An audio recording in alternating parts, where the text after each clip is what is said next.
Hey there, everybody. Welcome to TCM. I'm Ben Mankiewicz. Our counterculture theme continues next with a documentary chronicling Bob Dylan's first tour of England during the spring of 1965.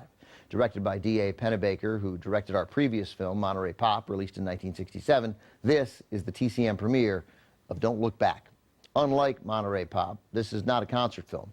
While it includes Dylan performing live in venues like the Odeon Theatre in Liverpool and the Royal Albert Hall, it also documents Dylan offstage, from hanging out with Donovan and Joan Baez to insulting reporters, which is really worth the price of admission, which is zero because you're at home and you've already paid your cable bill.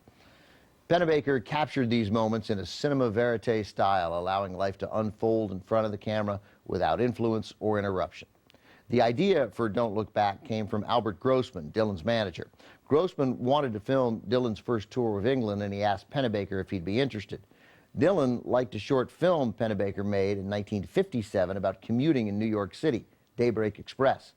Pennebaker agreed to make the film, but first he needed to familiarize himself with the subject, so he listened to some Dylan records and he felt a connection. He also recognized that by chance he was in the right place at the right time. Pennebaker knew Dylan was important and he wanted to learn more about him. The best way to do that was to follow him around with a camera, filming everything with no restrictions at all from Dylan.